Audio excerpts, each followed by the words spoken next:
Watashi wa Martin Senpai desu. Watashi wa Fran-chan desu. Watashi wa Domo-chan desu. Today we're going to cook 3 traditional Japanese dishes. So, let's begin! Minna de ganbaro! Before we start with the cooking show, we would like to give you some information about our country. Japan is a country island of East Asia.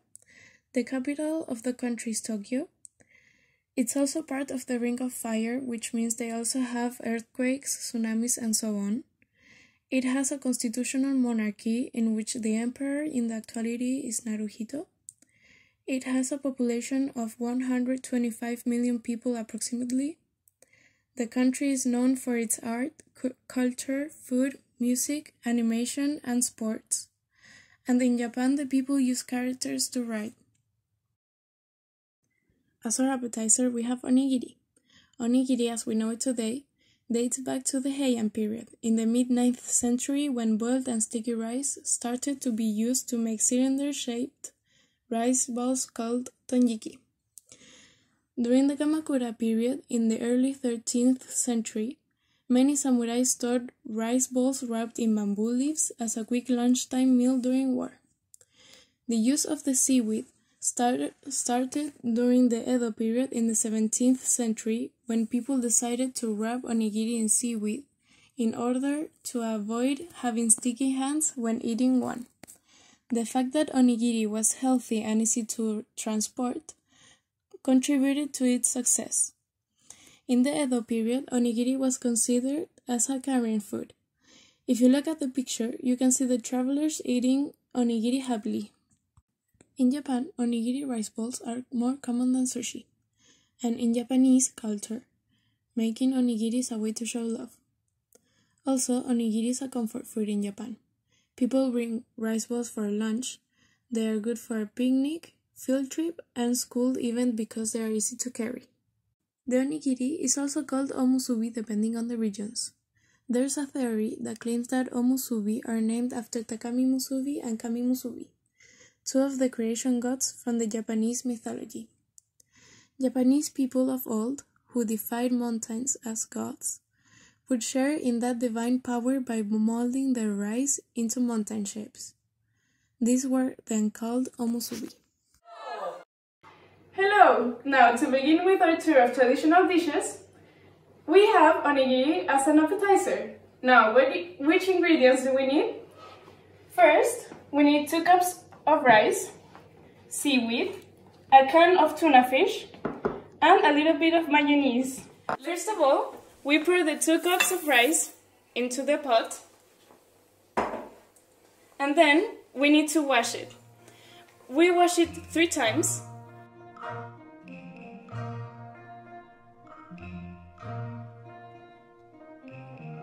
Let's move to the next step, which is cooking the rice.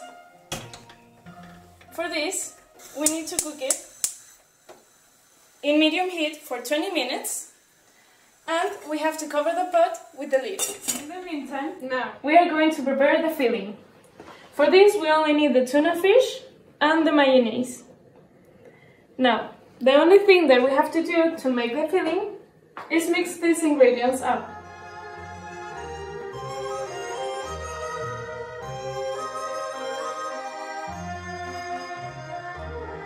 Appetizer, we're going to take a tiny bowl of rice and we're going to knead it a little bit.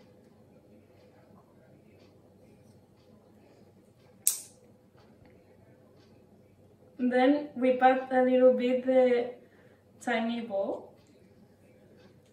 so we can fill it a little bit with the tuna fish, with the mayonnaise. Now we're going to take a little bit more of rice so we can cover it and make the whole onigiri.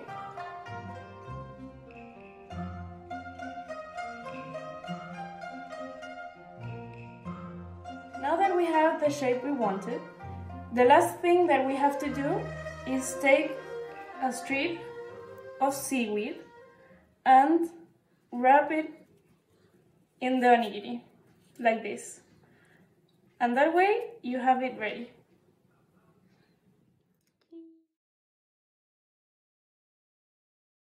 Ramen was conceived as an adaptation of a traditional Chinese dish, the wheat noodles. Nowadays, typically ramen is considered to be a mass-produced, cheap food for students. Its cultural importance resides in the fact that ramen is a Japanese staple all around the world.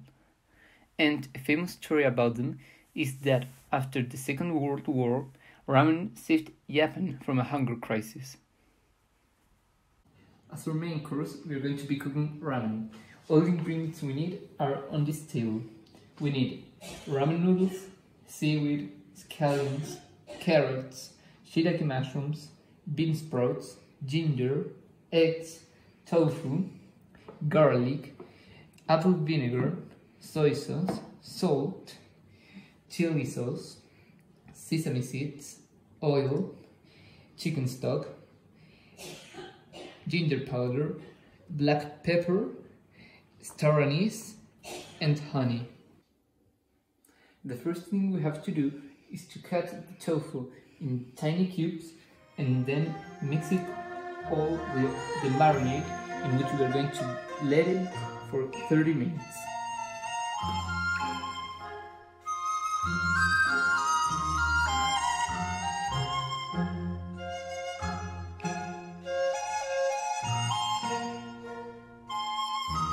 Now we have to cover it with saran wrap.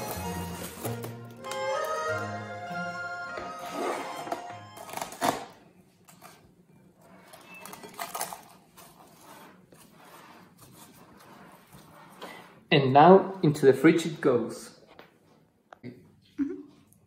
We're going to start with the shiitake mushrooms. First, what we have to do is to cut the stem and then just cut it sideways.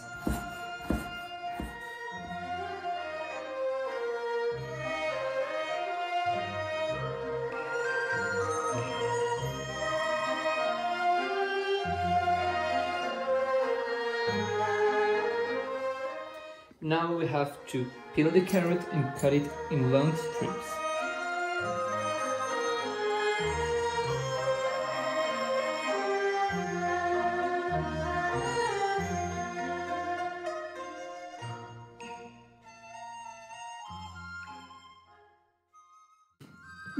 So, now we're going to go with the scallions.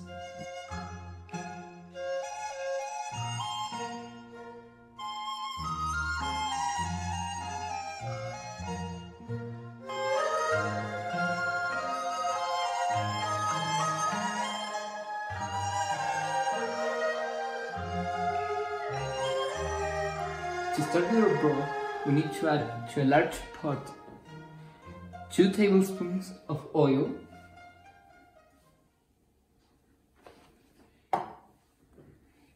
about 2 to 3 cloves of garlic, minced garlic,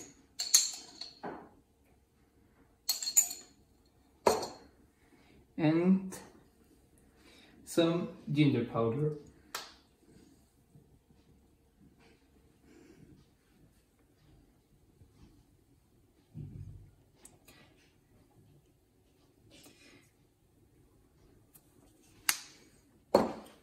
We heat it up on a high heat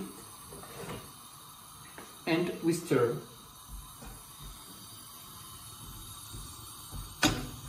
This is going to give us a very good base for our broth.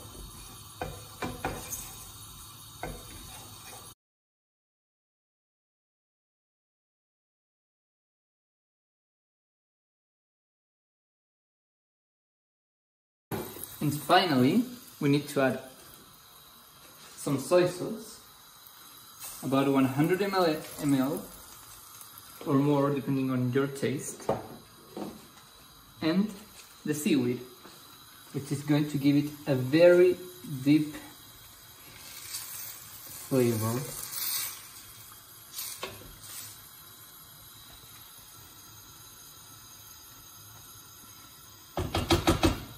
Now we just have to cook it for about 2 to 3 hours on low heat with the lid on. After 30 minutes have passed, we have to saute the tofu on a skillet. So we uncover the tofu, which, as you can see, is now brown and has soaked that rich flavor from the marinade. And we have to add about 2 tablespoons of oil to the pan,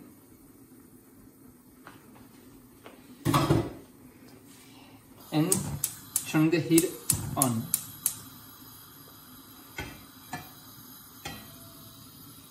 We wait a little bit for the oil to heat up, and then we will start putting the tofu in here.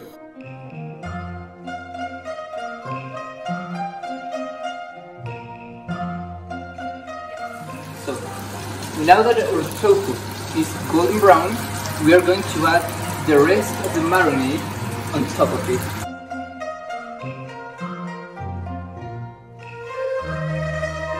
Wait until it reduces completely and we have a syrupy liquid.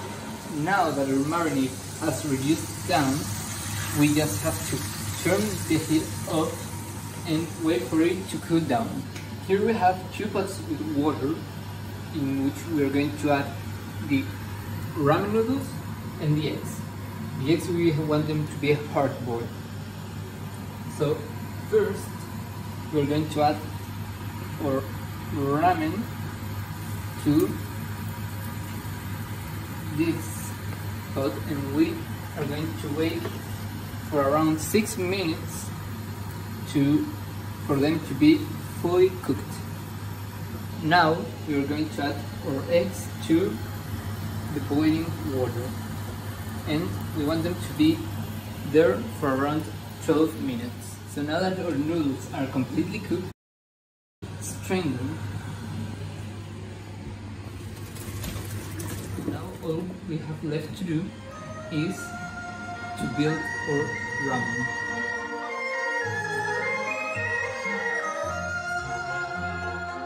So now that 12 minutes have passed, we can turn off the heat and take the eggs out of the heat source and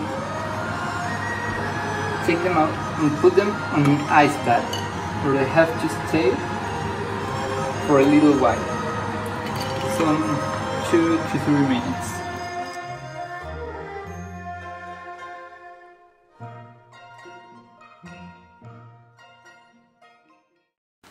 For dessert, we have Daifuku mochi.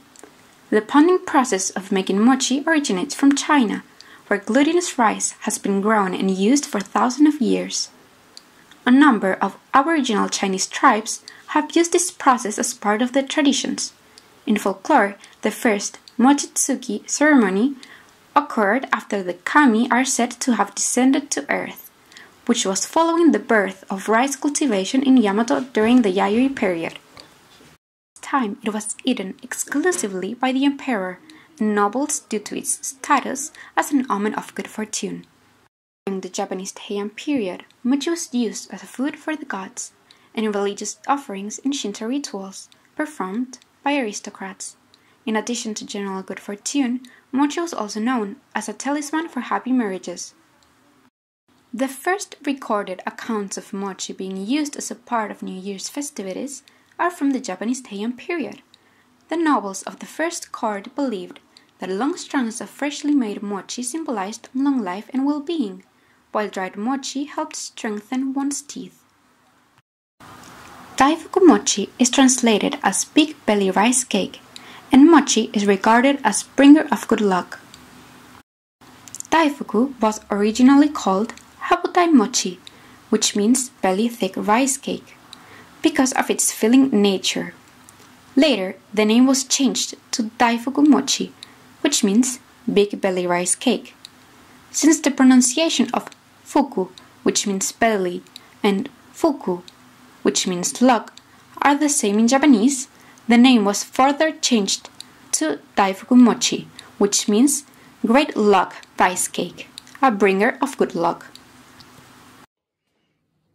Now, for the dessert, we're going to do Daifuku Mochi. For this, we're going to do two separate things. First, we're going to do the filling and then the dough.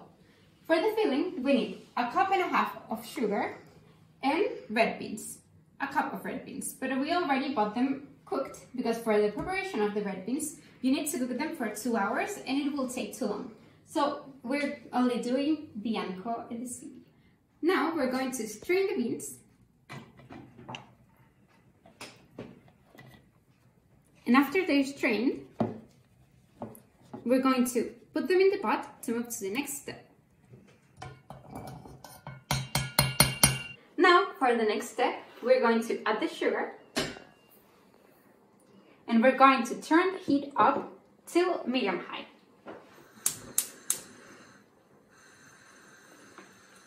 And now, we're going to stir till the sugar becomes liquid and we have the consistency we need.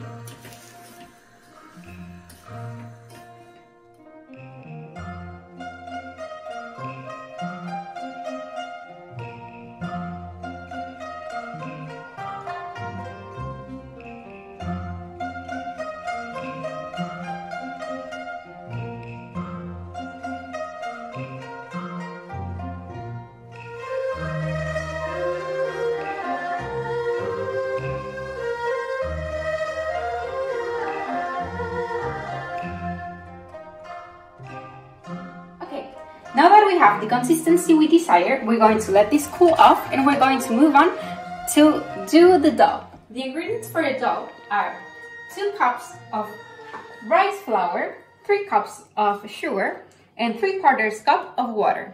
Later, we're going to need some cornstarch to form and build the mochis. Okay, for this step, we're going to use a heat-proof glass container. And here, we're going to pour the rice flour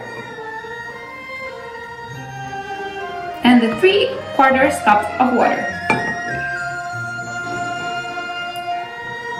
And we're going to mix it.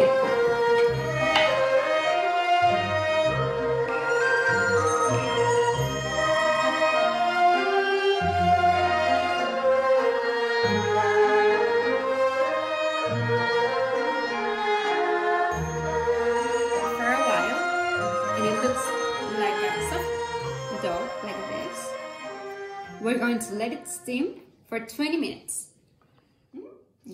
Now that we have it like this, we're going to use some cornstarch so we don't get it stick on our hands.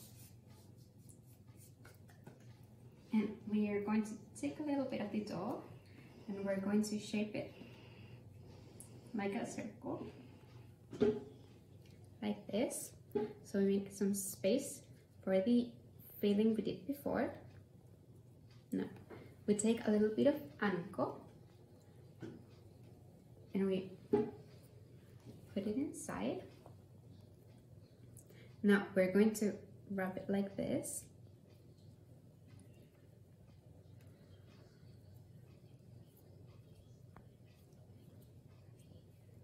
Now, we have our mochis ready. You can mix the dough with whatever you want so it takes more taste, but the traditional ones are just like this or with a little bit of matcha.